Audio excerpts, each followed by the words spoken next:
Welcome to the Growth Whisperers, where everything we talk about is building enduring great companies. My name is Brad Giles, and as always today, I'm joined by my co-host, Kevin Lawrence in Vancouver, Canada. Hello, Kevin. How are things today? Doing good. It's summer here. Life is good. We're doing episode number 166. And I'm feeling grateful. Life is good. Good. Yep. Episode 166. This is a very special episode today. Yes. Because it's our last episode.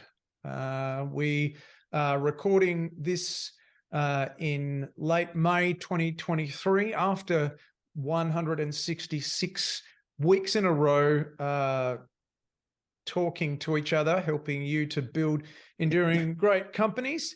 And this is our last one. We have made the decision that it's been a great ride, but it's time for a necessary ending. And today we're going to talk about necessary endings, and in particular, a book by someone who we love, someone who has just nailed this principle of necessary endings, and why they're important, why it's important to make room for necessary endings so that you can build your business and your life and continue to grow. Because unless we stop some things, we're unable to grow and to make room for the things that we need to.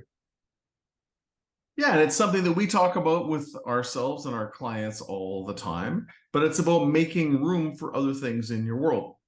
So we'll talk today about the book Necessary Endings, which is a fitting end to our podcast. And yes, you could probably pick up if you've listened to other episodes. Brad and I really have enjoyed doing this, and it's been a great project for Brad. If you go back to the beginning, we were friends on the other side of the world that met through this common interest in building enduring great companies. And during COVID, we were doing a lot of work and brainstorming and sharing ideas on how to pivot and thrive in COVID, both within our firms and for our clients. And the idea of the podcast is that we should share this stuff with other people. And it was an opportunity for Brad and I to learn together and connect together. And it's been an amazing experience. And, and we've continued to enhance our friendship and our relationship. And now we're going to free ourselves up for something else, which we don't know what it is yet, but we just know that it's time. It's time for this necessary ending, and we'll get into that in the book today. It's an awesome book. It's a book that gives us permission to let go of things. And obviously, like, letting go of toxic things is easy. Like, if it doesn't serve you, like, if you've got a car that keeps breaking down nonstop and you have no emotional attachment to it, well, that's an easy ending. But if it was your great grandfather's car, or if it's a car that's meaningful for you in some way, or you have an emotional connection, that's a harder thing. And today we want to focus on making those harder decisions of the things that are fine or good, but for some reason it's time to free up. Before we do that, we want to really thank people for some of these people have not been with 166 episodes, but Brendan, our back-end producer, the producer who's been helping us a lot, Brendan has been here since the very beginning, I believe, Brad. Since the very beginning. He's 166 down like you and I.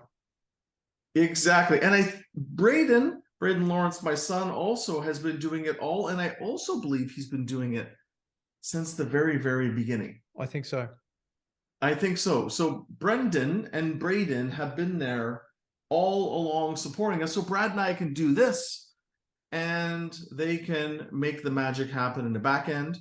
On my team at Lawrence & Co., Jess has been posting these over the last 6 months. And before that, Mark Simcliffe was really helpful in helping us when we started do all the back end on my end. And you had someone as well helping on your end there, Brad?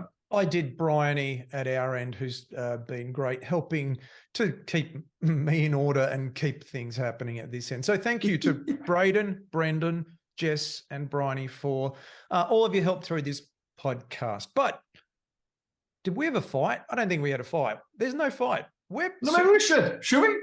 All right. You want to have a fight? Do you want to have one? Yeah, let's talk about one of the things I remember, why we should move the US to the decimal currency, and why we should maybe just get the US to adopt the metric system, some of those That's good right. things. Yeah. Well, that's something we don't talk a lot about politics or any of that kind of stuff. So No, mate, no, not we don't. interested. And that's, and again, those are the hard changes to make. If we didn't like each other, didn't respect each other, didn't get along with each other, well, those are easier Yeah, decisions. But we've gone back and forth over the last month or so going, I think it's time to do something different. yeah, And yeah. And look, we're great friends. We're hoping to catch up again soon, to catch up yeah, regularly. And, we're not ruling out that we might or might not do something collaboratively in the future. So, yeah, everything is good, but sometimes we need these necessary endings. yes. And there's a principle that my partner and I were talking about is that you got to hold things lightly sometimes.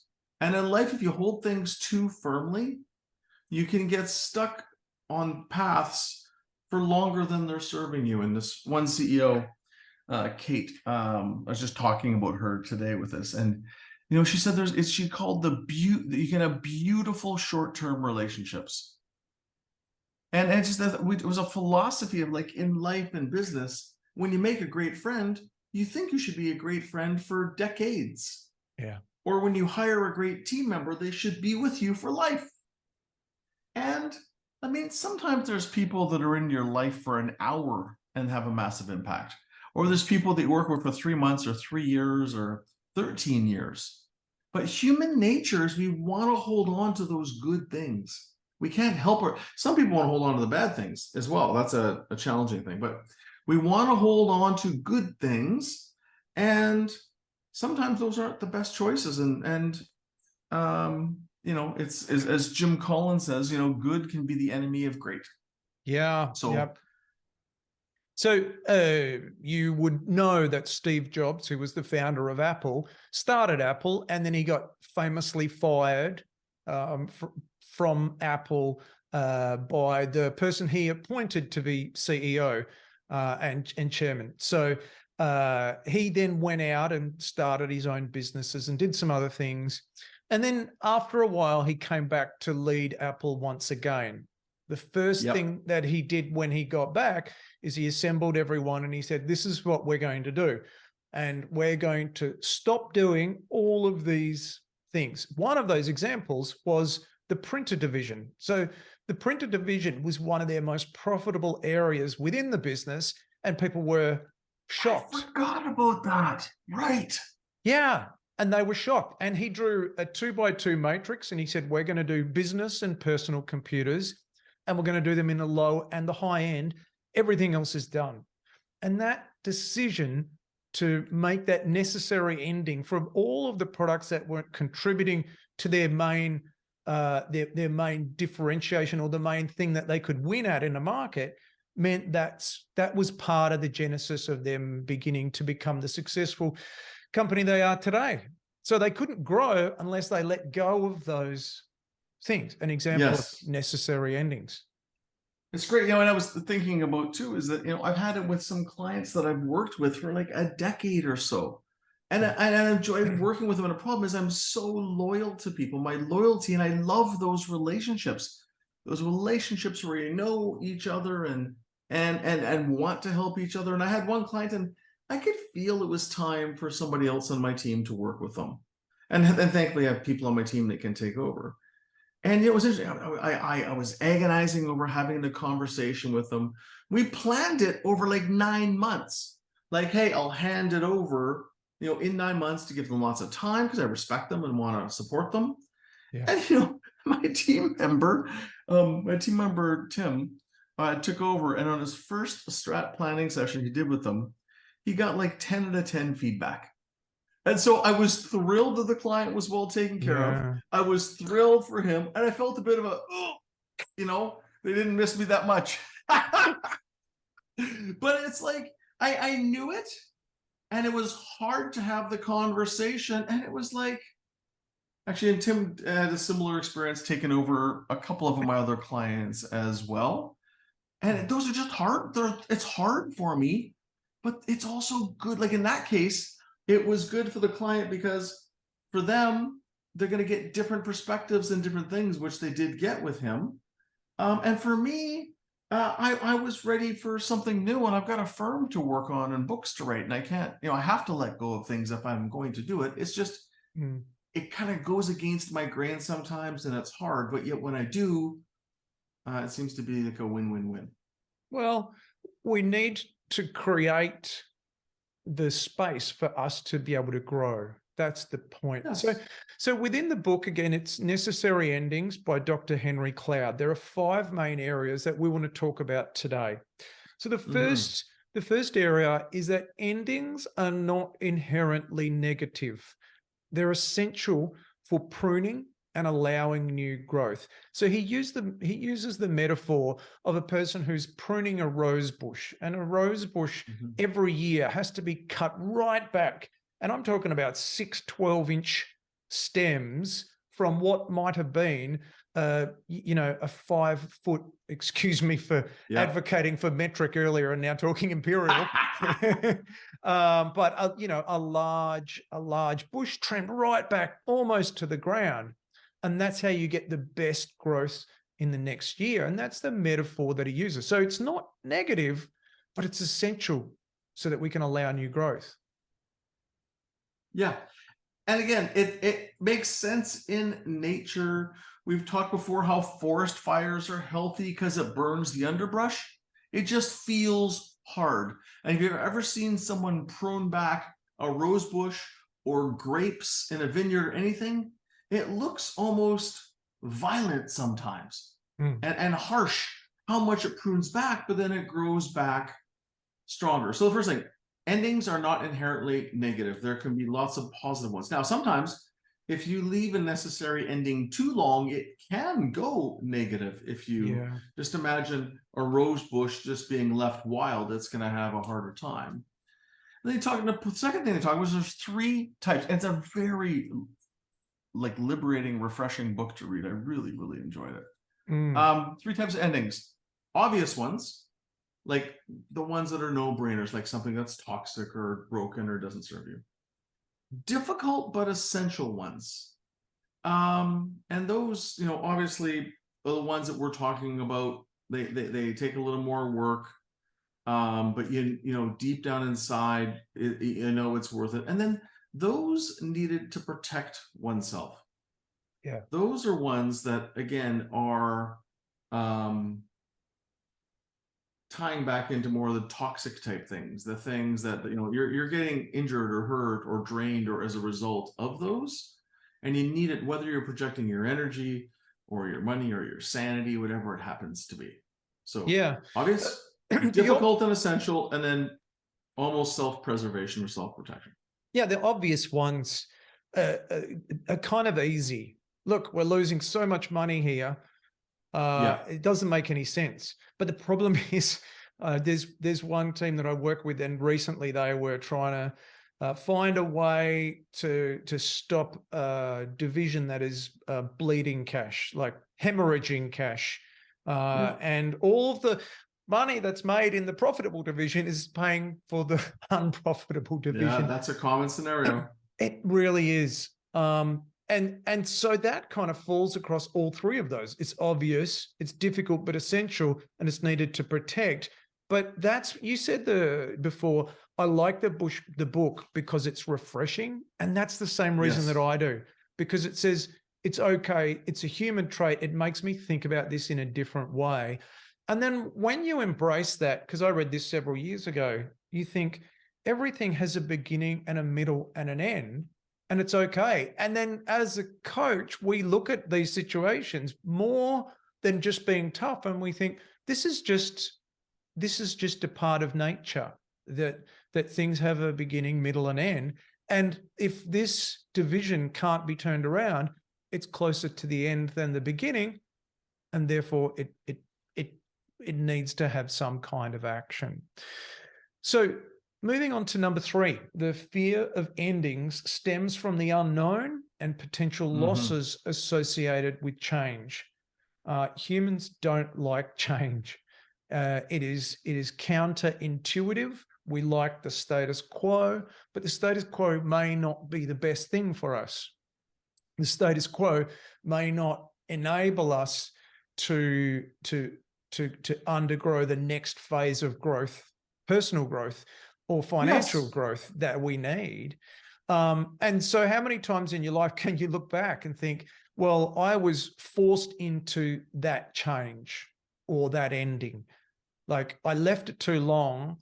And then when I think about how that ended, I probably should have ended it earlier and I let it go too long.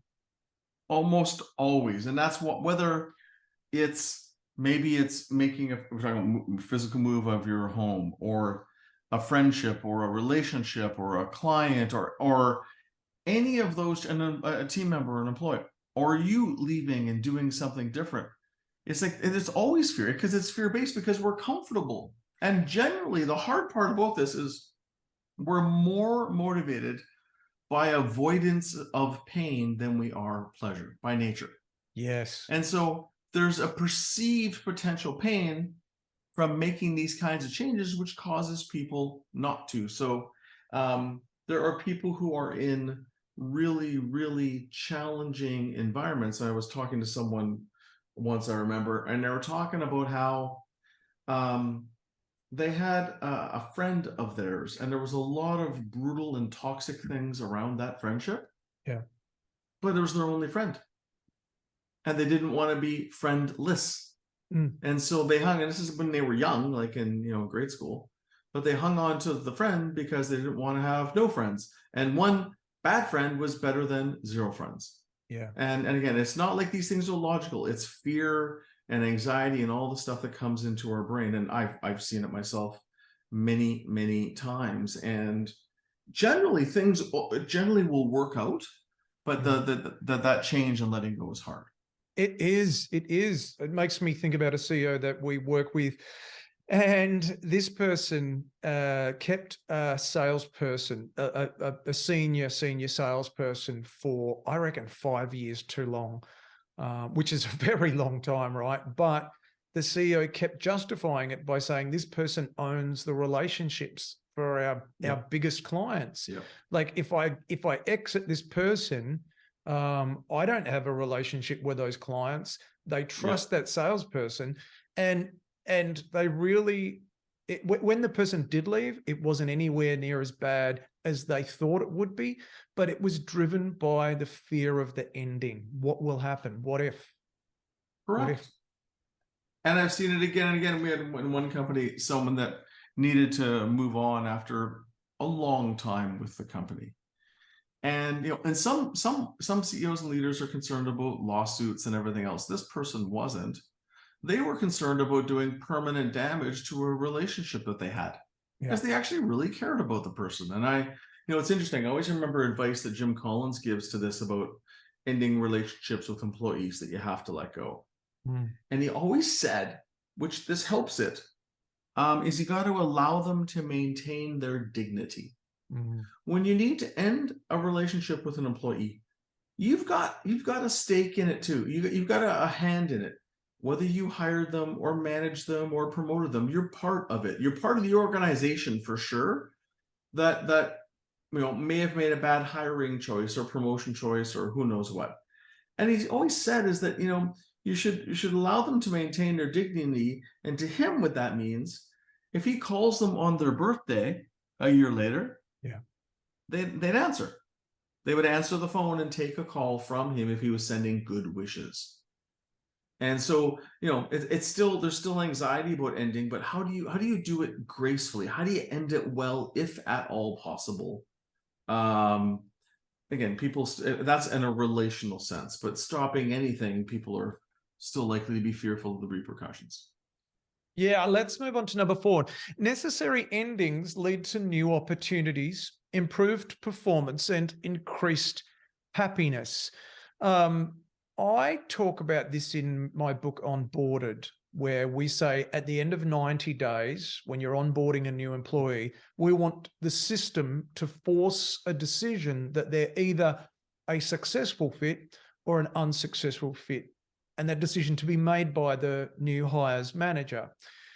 And if they're not a successful fit, that they would either exit them or, in an unusual case, maybe extend their probation. But the point being, we want to say this is the ending of the first 90 days, and that ending means that a decision must be made.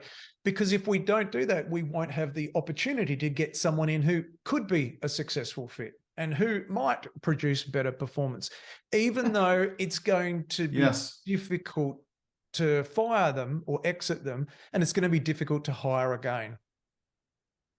Yeah, that's a great example. The final one is develop self-awareness for recognizing when endings are necessary. And you made me think there, Brad. Is in my book, Your Oxygen Mask First, there's a chapter called Lick Your Toads, which is dealing with all kinds of little built-up things that you've been procrastinating and putting off. And often, and in the book, it breaks it down into all these different categories that these things can exist. And often we have a bunch, and these become toads, because I consider it a toad. Like, if you've thought about it more than 3 times and you haven't acted on it, that means it's starting to burn up space in your brain, and it's going to create a distraction loop.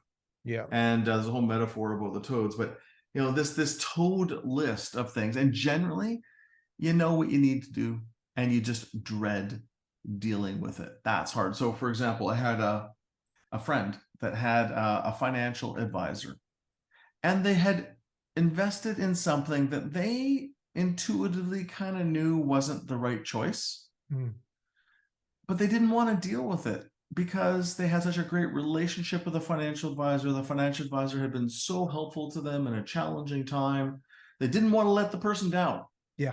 But they kept thinking about it and talking about it, and if you're thinking about it and talking about it, you need to do something about it. You're just, in this case, afraid of letting another person down, even though the person was a supplier to you, which is but if you care about people, you could care about that. So, going back to the toads, this toads list, and I regularly do that, and we have it as part of our quarterly goals. What are the toads that you're not dealing with? Obviously, the big ones are the ones that we're talking about. Not, I need to, touch up paint on the corner of a wall in my office. Yeah. There's a model that I use that touches on what you're saying there. Imagine the yin yang sign, like a circle with a black and a white side. On one side, we've got intuition, and the other side, we've got loyalty. And so we've got to understand or think that our loyalty sometimes is really valuable. But equally, our intuition is sometimes really valuable. And if our intuition is telling us something, we need that self-awareness to say, okay, when am I going to end this? When am I going to sell this car? Or when am I going to stop this podcast? Or when am I, what is it? And then so that I can continue to make room for future growth. And so, it's such a good book, Kev. I mean, and I'm really proud that we've ended with that book, because what do we look for in books? Something that gives us a different perspective and enables us to become better. And certainly Necessary Endings by Dr. Henry Cloud did that for me, and obviously for you. So we've got another episode that's related to this, episode number 65, Jim Collins' Stop List, that you may be interested in there. So it's not the end of what we're doing individually, of course. So Kevin, you have your book, Your Oxygen Mask First. People can read that, and there's just some great tools inside there. You've got another book coming out. Have you confirmed that title yet? At this point, it looks like The 4 Forces of Growth. Yes, and that's the working title. I think it's probably going to be the final title, but that should be coming out end of 23, and then obviously Scaling Up, which I was a key contributor to, as a kind of almost call it a half book from my perspective. Sure. And Sure. and for you, onboarded your most recent book, obviously, which you referenced here today, which is important for onboarding new people. I'm talking about it all the time, because in the distinction from that, interestingly, is in a meeting last week down in the US, and they're talking about, yeah, we got an onboarding plan. And can I see it? And it was the, and I forget what you exactly call it, but it was the administrative check the box onboarding. They got a computer, they're on the benefits. Yeah, right. Induction. And versus, well, what's the plan to make sure they get fully up to speed and successful in their job? Yeah. We're like, oh, yeah, no, we don't have that. Okay, good. Well, maybe you need to read this book and look at it. Thank you. Yeah. Yeah, so that onboarded, that's exceeded my hopes in terms of how successful it's been. And the other book, the first book, was Made to Thrive, which is the 5 roles of a CEO. And so you can obviously contact or you can learn more in there.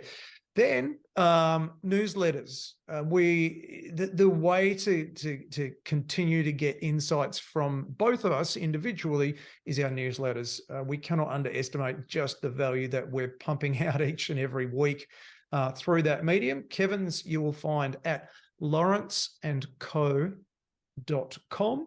And mine you'll find at evolutionpartners.com.au.